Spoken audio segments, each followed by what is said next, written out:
जय श्री राम, जय श्री कृष्ण, हर हर महादेव सभी को।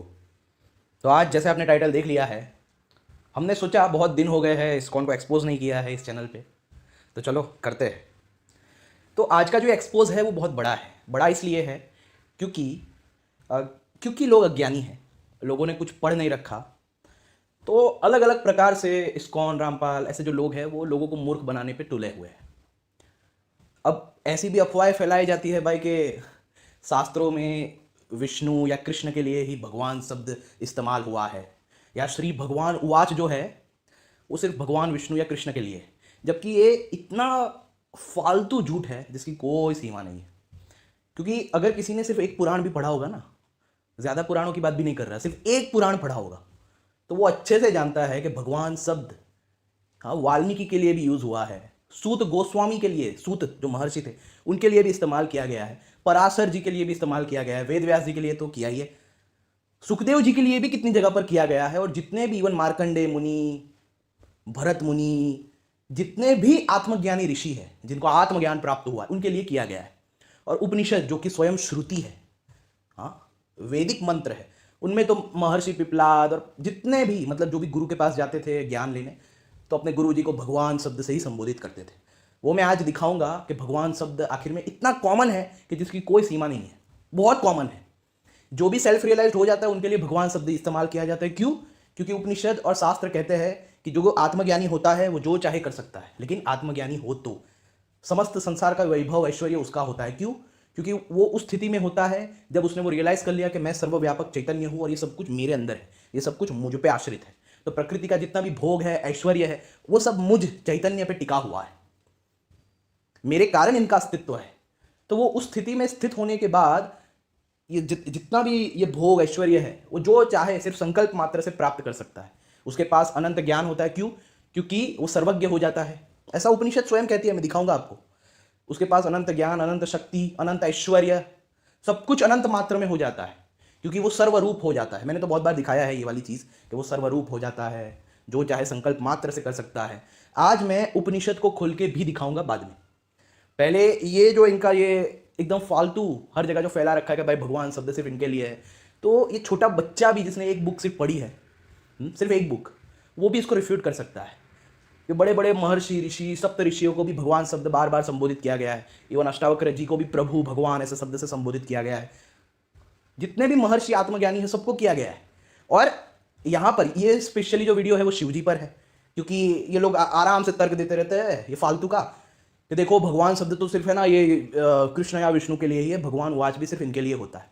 तो मैं आज इन्हीं की भागवतम में, इन्हीं की भागवतम से, जो भागवत भागवत चिल्लाते हैं ना पूरे दिन टॉप मोस्ट, उसी भागवत से इनके ट्रांसलेशंस दिखाऊंगा कि श्लोक में भगवान शब्द इस्तेमाल किया गया है शिव जी के लिए, लेकिन इन लोगों ने उसे गलत ट्रांसलेट कर दिया है। मैं दिखाऊंगा, आप भी साफ साफ देख सकते हैं। तो ये है वेदाबेस, जो इस्कॉन की ऑफिशियल साइट मानी जाती है। प्रभुपाद के सभी बकवास सड़क छाप ट्रांसलेशंस आपको इसमें मिल जाते हैं कमेंट्री के साथ। ट्रांसलेशंस तो है ही सड़क छाप, उससे भी गई गुजरी कमेंट्री के साथ आपको ये वेदाबेस जो है इस्कॉन की ऑफिशियल साइट, उसमें आपको प्रभुपाद के सब मिल जाते हैं। तो अब देखिए ये 12 पॉइंट, ऐसे तो बहुत सारे वर्सेस हैं, लेकिन मैं कुछ कुछ वर्सेस दिखाकर आपको अंदाजा दिला दूंगा कि ये लोग किस प्रकार से करते हैं, और फिर वो भोंकते हैं हर जगह कि देखो भगवान शब्द तो और किसी के लिए है ही नहीं, है ही नहीं, है ही नहीं। तो मैं आपको ये 12.10.19 जो भागवतम का है, श्रीमद् भागवत पुराण, उसका ये दिखो, ये शिवजी के लिए इस्तेमाल किया गया है, श्री भगवान उवाच। किसके लिए है ये? शिवजी के लिए है, श्री भगवान उवाच। देखो आप, श्री भगवान उवाच, ये कहते हैं ना कि भाई श्री भगवान उवाच तो सिर्फ कृष्ण या विष्णु के लिए है। देखो इन्हीं की भागवत में, इन्हीं की भागवत पुराण से मैंने प्रूव कर दिया इस बात को कि भगवान उवाच जो है वो यहाँ पे लॉर्ड शिवा के लिए। देखो Lord Shiva said, lord Shiva said. अब यही श्री भगवान उवाच श्री कृष्ण के लिए या विष्णु के लिए जब जब यूज हुआ है, तब ये लोग ट्रांसलेट करते हैं supreme personality of God head said, लेकिन यहां पे सिर्फ ट्रांसलेट किया लॉर्ड शिवा सेड। देखा? देखा आपने? यहां पे सिर्फ ट्रांसलेट क्या किया? Lord Shiva said. लेकिन वहीं अगर ये श्री भगवान वाच दूसरों के लिए, मतलब विष्णु या कृष्ण के लिए होता, तो क्या ट्रांसलेट करते हैं? Supreme personality of God head said. अब यहां पे शिव जी के लिए इस्तेमाल हुआ या नहीं हुआ?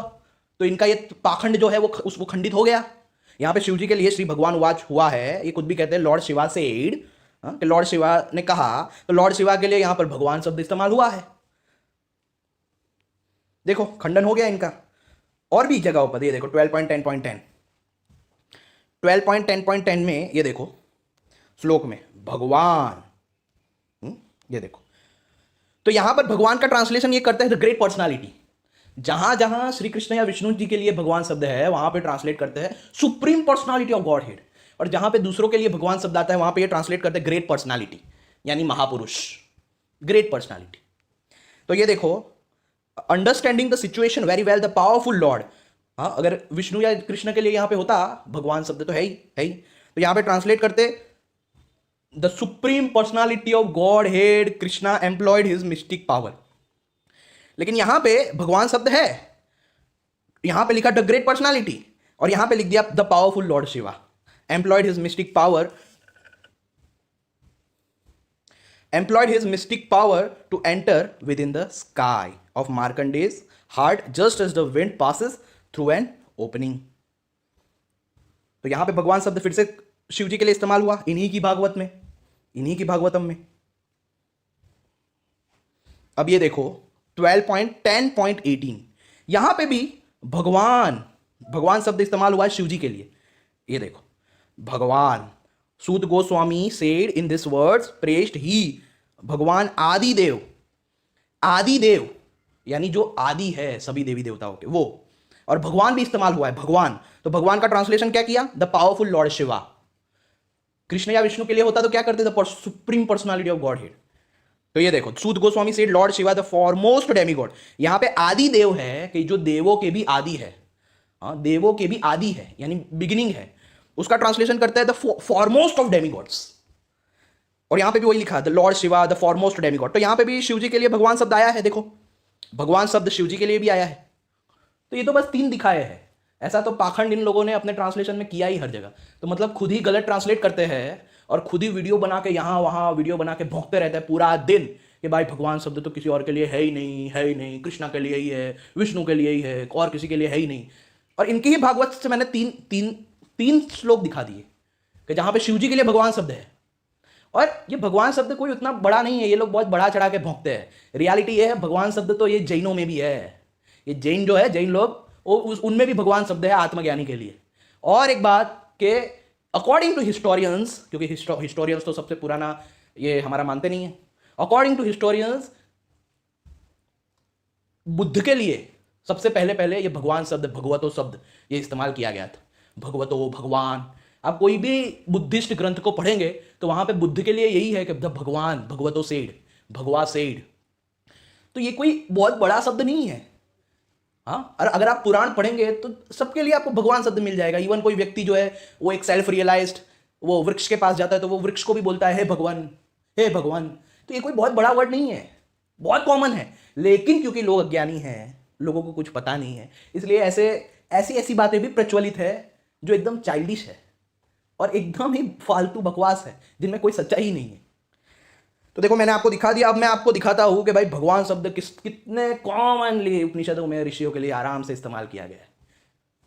तो मैं आपको बताऊंगा कि ये भगवान शब्द आत्मज्ञानी के लिए या गुरु के लिए इस्तेमाल होता है। ये कोई बहुत बड़ा वर्ड नहीं है भगवान, कि जो ऐसा लगे कि भाई, क्योंकि हम अपने वास्तविक ग्रंथों से दूर आ गए हैं इसलिए हमें आश्चर्य लगता है, अरे वाह अच्छा ऐसा है वैसा है, ऐसा हम समझने लगते हैं। लेकिन बहुत कॉमन है, यकीन मानो। अगर आप लोग सीकर बन गए, आप लोगों ने बहुत कुछ एक्सप्लोर किया, तो आपके लिए ये सब बातें बहुत कॉमन हो जाएगी। आप लोग ऐसी चाइल्डिश बातों पे हंसोगे जो इस्कॉन वाले करते हैं। तो ये है मेरे पास प्रश्नोपनिषद, जो 11 मुख्य उपनिषदों में से एक है, जिन्हें वेदों का अंतिम भाग कहा जाता है, वेदांत, वेदों का सार।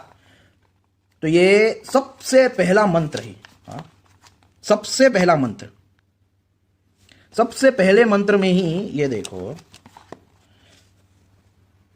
भगवंतम पिपलाद, पिपलाद मुनि को भगवान शब्द से संबोधित किया गया है। ये देखो,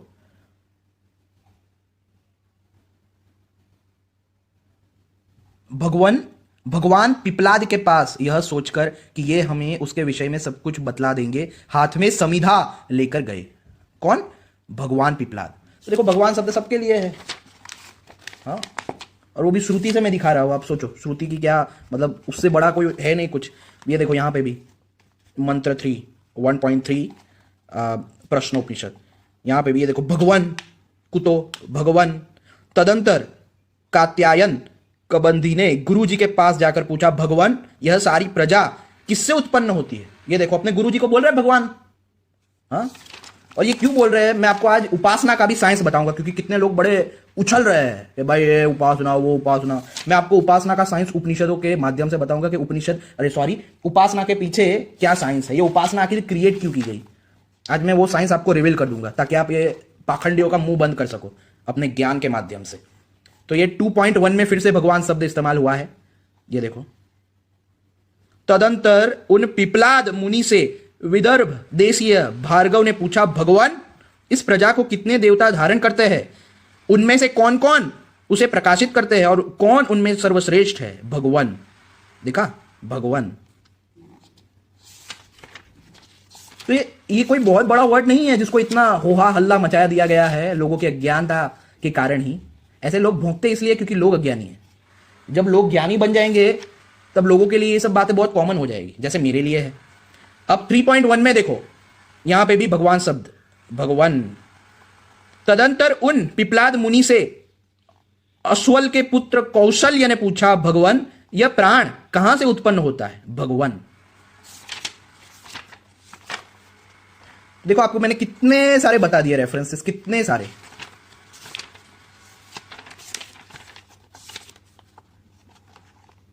हाँ, ये एक्चुअली इस्कॉन का सब कुछ खंडन फड्डन कर देता है। ये 4.10 कि हे सौम्य, इस छायाहीन अशरीरी अलोहित शुभ्र अक्षर को जो पुरुष जानता है वह पर अक्षर को ही प्राप्त हो जाता है, वह सर्वज्ञ और सर्वरूप हो जाता है। इस संबंध में यह मंत्र है, वह सर्वज्ञ और सर्वरूप। ये जो भोंकते हैं ना पूरा दिन कि हम तो सर्वज्ञ कहाँ है, हम तो सर्वज्ञ कहाँ है, हम तो सर्वरूप कहाँ है, इनको यही नहीं पता कि आत्मज्ञान होने तक ही हमारे में यह अविद्या है, या हम सर्वज्ञ नहीं अल्पज्ञ है। आत्मज्ञान के बाद भाई श्रुति को तुम नहीं काट सकते, समझ आया? ये वेद कह रहा है, तुम्हारे सड़क छाप सेक्टेरियन बुक्स नहीं कह रहे। अपनी औकात में रहो इस्कॉन वालों, वरना मैं ऐसा एक्सपोज करूंगा कि सब तुम्हें पत्थर मारेंगे। लोगों की अज्ञानता का बहुत ज्यादा फायदा मत उठाओ, फिर से वार्निंग दे रहा हूं मैं। तो जब श्रुति कह देती है कि इसको जानने के बाद वह व्यक्ति सर्वज्ञ और सर्वरूप हो जाता है, सर्वज्ञ भी और सर्वरूप भी, समझ आया? अब यहां पे भी भगवान शब्द इस्तेमाल हुआ है। तदंतर उन पिपलाद मुनि से शिबी पुत्र सत्यकाम ने पूछा, भगवान मनुष्यों में जो पुरुष, ये देखो भगवान। अब मैं आपको उपासना के पीछे का साइंस बताता हूं, क्योंकि आजकल उपासना के नाम पर बहुत पाखंड मचाया गया है, लोगों की अज्ञानता के कारण। तो उपासना के पीछे जो साइंस है वो मैं आज आपको रिवील कर ही देता हूं। इसलिए मैं आपको कहता हूं उपनिषदों की ओर आओ, क्योंकि जब तक आप उपनिषदों की ओर नहीं आओगे तब तक आपको कोई चीज समझ में नहीं आ सकती, कोई भी चीज समझ में नहीं आएगी।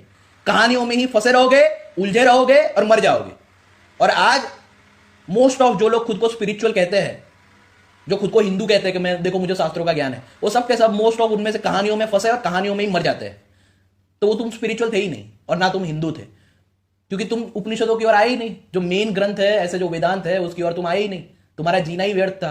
तुम्हें वो कहानी भी तुम्हारे लिए व्यर्थ थी, तुम्हें, क्योंकि तुम कहानियों को समझ ही नहीं पाए कि वो कहानियां सच्ची नहीं है, वो सिंबॉलिक है।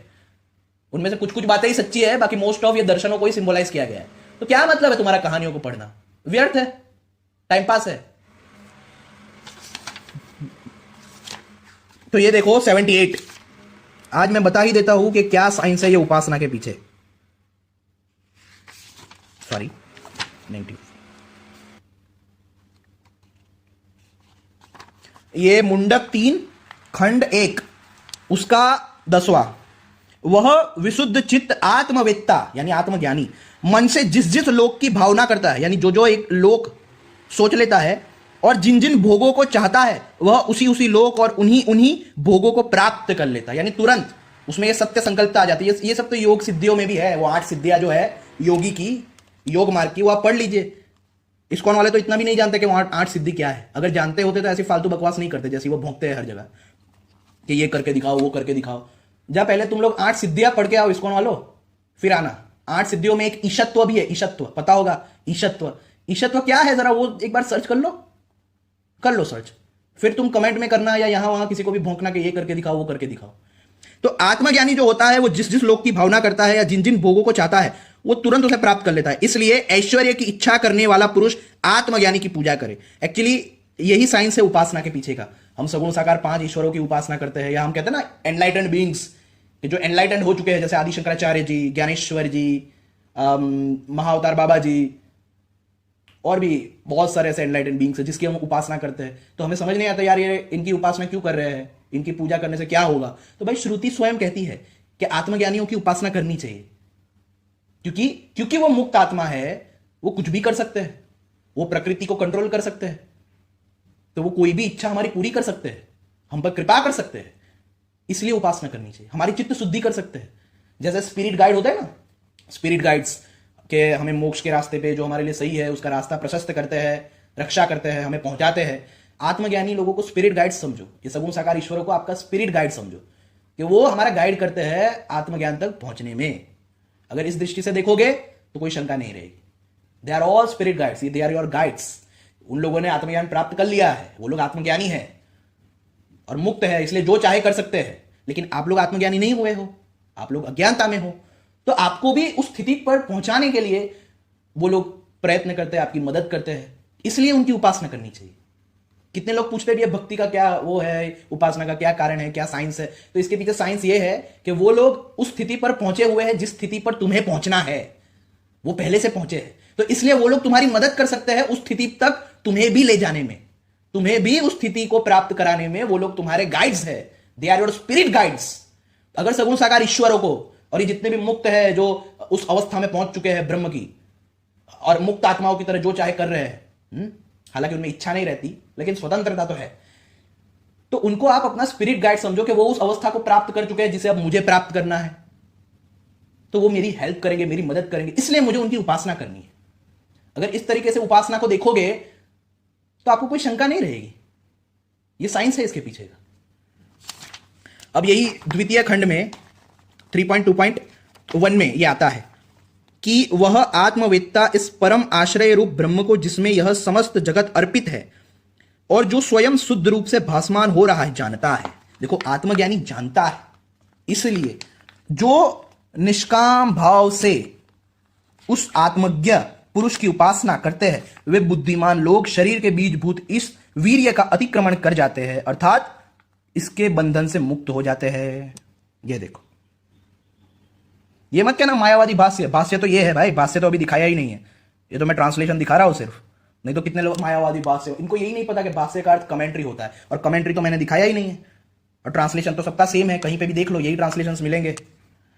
तो भाई आपकी अज्ञानता का बहुत फायदा उठा रहे हैं, चाहे वो रामपाल हो, इस्कॉन वाले हो, बहुत फायदा उठा रहे हैं। प्लीज प्लीज जागृत हो जाओ, प्लीज वेदांत की ओर आओ, उपनिषदों की ओर आओ। कब तक ऐसे अज्ञानता में जियोगे, कब तक ऐसे बेवकूफों की तरह घूमते रहोगे, ज़ॉम्बीज की, ब्रेनलेस ज़ॉम्बीज की तरह रहोगे। हाँ, अगर तुमने हिंदू के रूप में जन्म लिया है, सनातन धर्मी के रूप में जन्म लिया है, तो सनातन धर्म को वास्तविकता में नहीं जाना है, तो फिर तुम्हें और ये ज़ॉम्बी लोग जो ये इस्लाम और क्रिश्चियनिटी में, उनमें क्या फर्क है। अगर वैसे ही तुम्हें ज़ॉम्बी बने रहना था तो इस्लाम क्रिश्चियनिटी पढ़े हैं, ये जूइश लोग पढ़े हैं, वहां पे ज़ॉम्बीज की तरह चाइल्डिशनेस में जीते। लेकिन अगर सनातन धर्म में आकर भी उपनिषदों को नहीं पढ़ा, वेदांत की ओर नहीं आए, तो वो जीना बकवास है, व्यर्थ है। लोग खुद को स्पिरिचुअल मानेंगे, मानते रहे, वो अज्ञानता में, वो स्पिरिचुअल नहीं है। कहानियों को जानना, कहानियों को पढ़ना, ये स्पिरिचुअलिटी नहीं है। कहानियों को समझना स्पिरिचुअलिटी, क्या रियलिटी में तुम समझे वो कहानी क्या है, और वो तब तक समझ में नहीं आ सकती जब तक सांख्य दर्शन, योग दर्शन और वेदांत दर्शन ना पढ़ा। और एक बात, ये लोग जितना भी ये पाखंड मचाते हैं दूसरे देवी देवताओं के बारे में, उसका मैंने खंडन किया है। जैसे कि आज आपने देखा कि भाई आपकी आंखें खुली होगी, जो लोग अज्ञानता में जी रहे थे उनकी, कि भगवान शब्द तो बहुत कॉमन है, आत्मज्ञानियों के लिए इस्तेमाल होता है। उसके अलावा आज शिव जी के लिए भी आपने देखा कि कैसे ये लोग पाखंड करते हैं अपने ट्रांसलेशंस में, जहाँ पे भी लॉर्ड शिवा को भगवान कहा गया है उनमें। तो ये तो कुछ नहीं है, और भी बहुत कुछ है। ये तो मैंने अभी तक जितना एक्सपोज किया है वो तो बस एक छोटी सी झलक है, ऐसा आप समझो। इनके पाखंडों की एक छोटी सी झलक है। और एक और बात, यहां पर मैंने ये वीडियो बनाया था, एक्सपोज किया था कि क्या शिवजी को भागवत में सिर्फ एक डेमीगॉड और वैष्णवा बताया गया है। इस वीडियो को जरूर देखना, मैं अपने लिंक में, अपने डिस्क्रिप्शन में ये वीडियो के लिंक डाल दूंगा। इवन ये महाशिवरात्रि पे जो मैंने डाला था कि भाई शिव सहस्त्र नाम जो स्वयं महाभारत से है, और श्री कृष्ण ने स्वयं शिव सहस्त्र नाम और ये सब जो स्तुतियां की है उससे पहले भी, वो मैंने महाभारत खोल के दिखाया है। और यहां पर कि क्या गीता में अन्य देवों की उपासना का निषेध है, ये तो पहले देखना। इसमें मैंने विभिन्न गीताओं से, विभिन्न शास्त्रों से बताया है कि कैसे, मतलब उपनिषद को समझे बिना हम ये बात नहीं समझ पाएंगे, क्योंकि वो सब चैतन्य की दृष्टि से सब बातें कही गई है। तो ये वीडियोस पहले देखना। और हाँ, महाभारत में स्वयं कि भाई क्या माँ दुर्गा डेमी गॉडेस है, अगर है तो भाई श्री कृष्ण ने क्यों युद्ध से पहले कहा कि अपने माँ दुर्गा का आशीर्वाद ले लो अर्जुन, और अर्जुन ने फिर स्तुति की। तो ये सब जो वीडियोस है वो पहले आप देखिए। और उसके अलावा गुरु परंपरा को भी मैंने एक्सपोज किया इस्कॉन एक्सपोज वीडियोस चैनल पे। वो गुरु परंपरा पे भी जो लिंक है वो मैं नीचे डाल दूंगा कि इस्कॉन फेक गुरु परंपरा एक्सपोज, वो भी देखना। क्योंकि अब इनका समय आ चुका है कि लोग इनकी सच्चाई को जाने, लोग इनकी सच्चाई को जाने। और मैं तो बड़े पावरफुल तरीके से कोशिश करूंगा कि लोग इनकी सच्चाई को जाने, क्योंकि सनातन धर्म को अब्राहमिक मैं तो बिल्कुल नहीं बनने दूंगा। मैं देखता हूं कैसे कोई बनाता है, एथिज्म बने उसका कोई प्रॉब्लम नहीं है मुझे, लेकिन अब्राहमिक और चाइल्डिश ये तो मैं बिल्कुल नहीं बनने दूंगा। बुद्धिज्म बन जाए, अगर मतलब हमारे भारत में बुद्धिज्म फैल जाए तो भी मुझे प्रॉब्लम नहीं है, लेकिन चाइल्डिशनेस तो मैं नहीं फैलने दूंगा। ब्लाइंड बिलीविंग, ब्लाइंड फेथ और ऐसे चाइल्डिश अब्राहमिक धारणा है कि ऊपर कोई बैठा है, ऐसी चाइल्डिश बातें तो मैं बिल्कुल नहीं फैलने दूंगा। मैं भी देखता हूं किसमें हिम्मत है कि इसे फैलाए, देखता हूं मैं भी। तो जय श्री राम, जय श्री कृष्ण, हर हर महादेव।